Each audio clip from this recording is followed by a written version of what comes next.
All right, so I'm working on my 400 watt Lensun panel solar panel project for the camper. I think so. I'm on the stage now where I'm putting them on the roof. You see I'm laying them out. I've got over here, I bought a combiner box from AM Solar. I like the way this worked, and I was able to drill just 2 holes through the roof. I'll show you later on the inside how it goes into inside the camper, nice and discreet. But I've checked both panels of these panels, and they both are putting out about 20 volts. So they seem to be working fine. I'm going to use Turnabond tape to tape them down so I don't drill any more holes in the roof. And I've got it laid out so that if I want to add another panel, I can later. But I'm going to do these 2 in series, and then I'm going to lay out 2 more panels back here in the back of the camper in series as well, and run the 2 pairs in parallel so that I'm sort of spreading the risk, and I've got 2 panels in the front, 2 panels in the back. So if I've got shade on one part of the camper, then the other one can generate energy. So far so good. I like these Lensun panels. They have a little pricier, but they are nice and flexible, and they have a textured surface to them, as you can see kind of here. My boys often help me pull the cover on top of the camper, and I don't want them up here and accidentally slip on the slippery panel 10.5 feet in the air. They look nice as well, so hopefully all go well. So I'll take some photos and as I put them together. So I've got them laid out. You see I made little marks. I'm now going to clean the edges with this Turnabond cleaner. It's probably fancy alcohol, but I figured I wouldn't take any risks on this one. So I'm going to clean the area where the tape will be and get ready to set it down. Okay, so I'm making progress. I'm going to cut some more tape.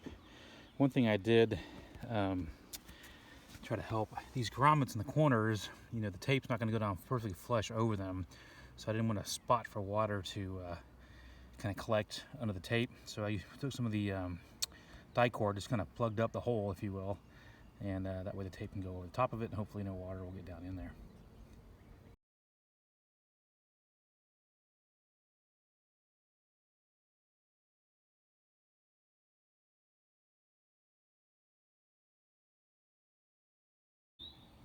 Okay, I got 2 of the 4 panels down.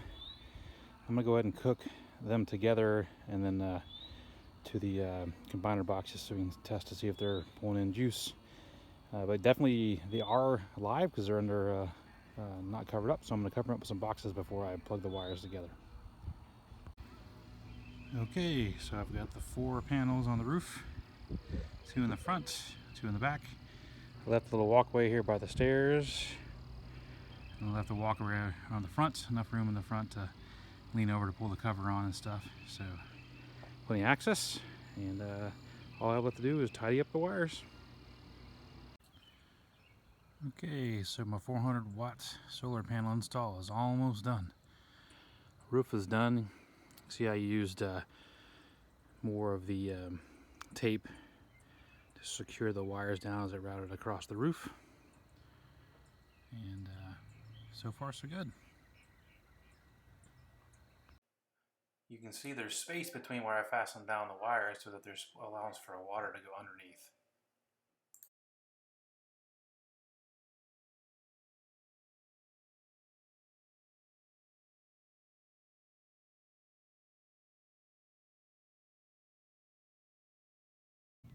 So my underneath's all done. You can see I got all the wiring done before, and then I built this little divider wall with some little holes on the top and the bottom, some airflow. It's also open on the top there, but to protect it against all the other hardware and gear underneath the storage area. And so far so good.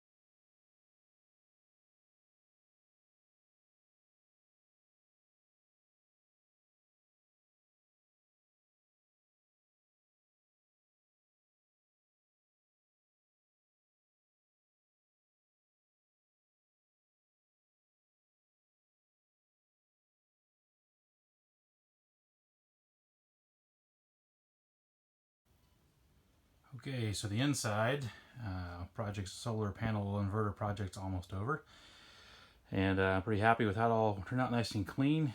You can see up at the top here I have my solar panel controller there, the ePever.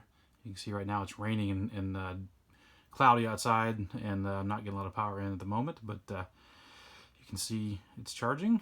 And then my Victron energy monitor there, which I'm using 11 watts at the moment, net. And then I was able to flush mount the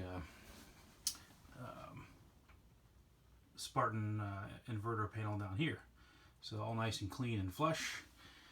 And once I put this corner piece back on the cabinet, all the wires will be hidden. So all the wires will run from the bottom down here underneath the trailer, up, and then the two you can kind of see right there, the black and red thicker gauge, that goes up to the combiner box on the roof. And I'll put some photos as well so you can kind of see how that looks from both sides. All nice and tidy. I try to be real careful with strain relief. You can see up here I've zip tied and screwed so there's nothing pulling on those wires. Are pretty heavy.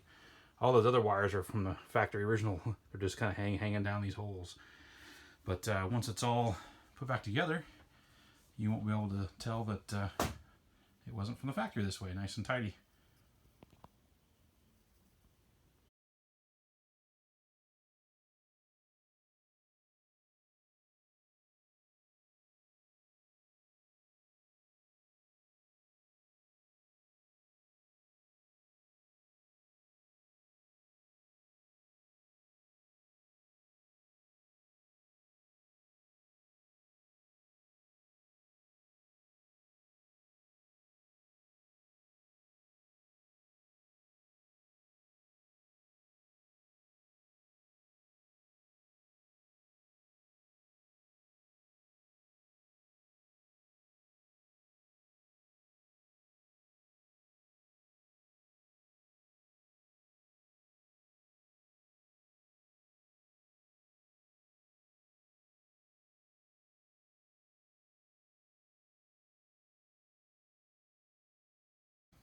And my trailer's a Winnebago 2455 BHS, so it's got the big bunk beds. And my two boys are on the top and my daughter's on the bottom. But sometimes when it's hot, air kind of gets stuffy back in those pockets. There's a vent on the ceiling, but it's not in there. So I kind of did something that I think is pretty funny. I'll maybe show another video on. I wired in a little USB, a double USB outlet with a switch on there so they can turn them on and off. It's just a simple computer fan and a light. And I'll probably blind you and turn it on, but you can see it's nice and bright. And then you turn the little switch and it comes on. Keeps them cool. It uses about 3 watts total for the fan and the light, that's my estimate. So not too much power, the kids can keep themselves cool. So there's one on this side, one over there, and then my daughter has one down here as well. Kind of keeps them cool. So I was able to wire that up while I was wiring all the other stuff.